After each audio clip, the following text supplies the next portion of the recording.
بٹگمانیہ channel ہمارے ذہین اور ہونہار دوست خرم بٹ صاحب کی بتدریج صحافتی ترقی جو ہے اس کی ایک عملی شکل ہے۔ خرم بٹ صاحب بنیادی طور پہ اس شعبہ صحافت سے وابستہ تو ہوئے تھے ایک فوٹوگرافر کے طور پہ، اخباری فوٹوگرافر کے طور پہ، لیکن ان کے اندر اللہ تعالیٰ نے یہ صلاحیت رکھی ہوئی تھی کہ وہ بہت عمدہ انداز کی تحریر جو ہے وہ بھی تخلیق کر سکتے تھے، اور اس کا جب ان کے تھوڑا سا اس بات کا انکشاف ہوا تو انہوں نے اس کو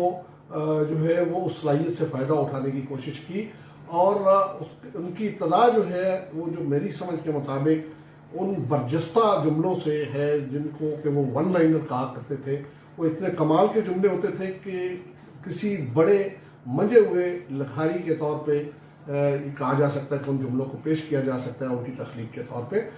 اور بعد میں انہوں نے پھر اسی سے حوصلہ پا کے آگے بہت اچھے آرٹیکلز بھی تحریر کیے، اور ان میں سے بعض آرٹیکلز تو ایسے تھے کہ آپ ان کو شروع کر لیں تو اینڈ تک جائے بغیر آپ ان کو کبھی نہیں چھوڑتے، اور اس کے ساتھ ساتھ اس کے سحر میں آپ مبتلا ہو جاتے رہے ہیں۔ تو میں یہ سمجھتا ہوں کہ انہوں نے اپنے اس محنت سے اپنے وہ جو لگن ہے اور اس کے ساتھ ساتھ ان کی جو صلاحیت ہے اس کو بھرپور طور پہ استعمال کرنے کا جو جذبہ ہے اس کے تحت انہوں نے ایک بہت عمدہ تخلیقی سفر طے کر کے آج وہ اس چینل کو سامنے لے کے آئے، اور اس میں بہت سی چیزیں ایسی ہیں کہ جن سے انسان متاثر ہوئے بغیر نہیں رہ سکتا۔ پہلے وہ جو امارات کے حوالے سے چھوٹے چھوٹے ان کی کلپس جمع کر کے اور اس کے بعد نیچے اس کی نیریشن دیتے تھے، وہ ایک تصویر کو اس کا بڑا ہوا ایک ایکسٹینڈڈ کیپشن کے ساتھ اس کو وہ بیان کرتے تھے۔ اب اس کو انہوں نے جو ہے وہ ایک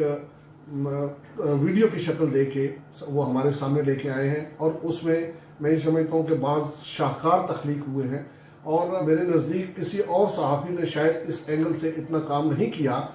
جو کہ خرم بٹ صاحب کر رہے ہیں۔ اللہ تعالیٰ نے ان کو لکھنے کی صلاحیت دی ہے، بہت عمدہ جملے بھی وہ لکھتے ہیں، اور اس کے ساتھ ساتھ اچھی اصطلاحات وہ سامنے لے کے آتے ہیں۔ مثلا سلیکٹڈ کے ترجمے کے طور پہ چنتحب کا لفظ جو انہوں نے ایک مرتبہ استعمال کیا تھا، وہ نہ صرف اب صحافتی حلقوں میں بلکہ بڑے بڑے جو سیاستدان ہیں وہ بھی اس کو استعمال کرتے ہیں، اور یہ ایک ایسا منفرد ترجمہ ہے جو شاید کسی اور کے ذہن رساں میں نہیں آیا۔ تو بہرحال میں بٹ صاحب کی کامیابی کے لیے دعاگو ہوں، اور بٹگمانیہ کو ایک بہت مضبوط، ایک معتبر اور ایک بہت مقبول چینل کے طور پہ دیکھنا چاہتا ہوں۔ میری دعا ہے کہ بٹ صاحب کا یہ تخلیقی سفر جو ہے وہ زیادہ سے زیادہ عروج پائے۔ بہت شکریہ۔